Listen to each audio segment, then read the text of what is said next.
Hi, this is Mrs. Lim, your math tutor. In today's lesson, I'm not going to review anything. I just want to show you the question. If you are already in Math 5 or 6, I want you to pause the video, read through the question, and try to do it yourself. If not, let's take a look at this question together. The total cost of 5 identical books and 2 identical calculators is $143.50. The total cost of a book and a calculator is $48.50. How much does a calculator cost? They have given us 2 conditions. Can you identify them? The first condition, 5 books plus 2 calculators. The cost is $143.50. How about the second one? The second one is 1 book and 1 calculator. The cost is $48.50. Let's focus on the first condition. Since the cost of 1 book and 1 calculator is $48.50, it means whenever you see 1 book and 1 calculator, you can replace them with $48.50. Got it? This method I called replacement method. If you understand this part, then this question is not difficult at all. There are 2 calculators. I just need to find another 2 books. Then I can replace them with 2 $48.50. Are you with me? Take a look at the new equation. Only left with 1 unknown. Then what is the next step? The 2 $48.50 have to cross over, correct?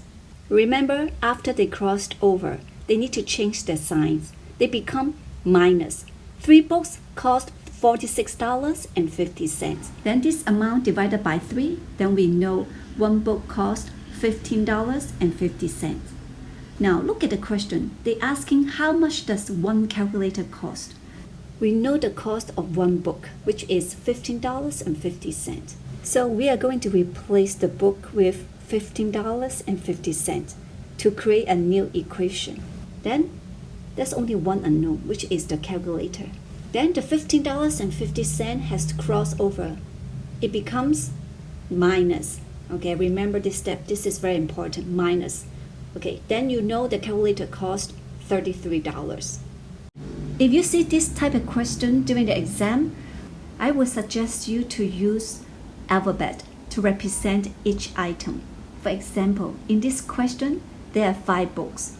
I will use 5B. 2 calculators, I will use 2C. In this way, you still can find the answer.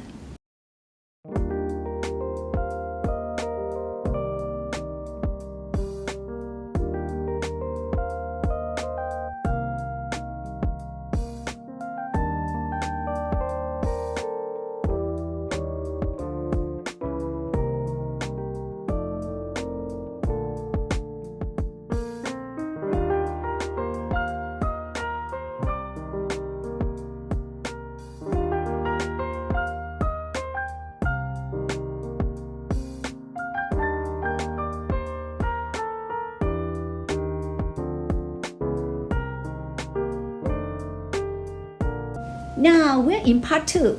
This question is slightly different from the previous one. But trust me, you can use the same technique to solve this question. I will give you 2 minutes to work on this question.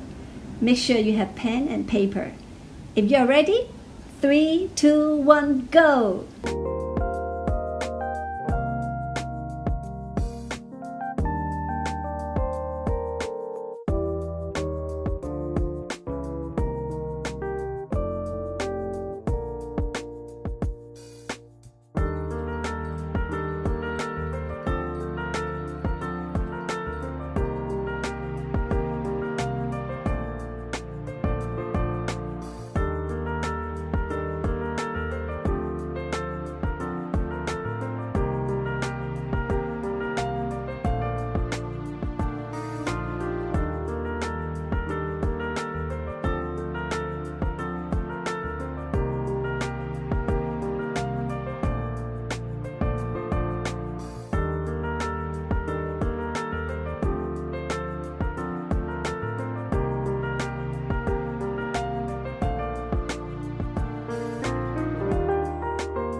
Time's up. Now let's check out the answer.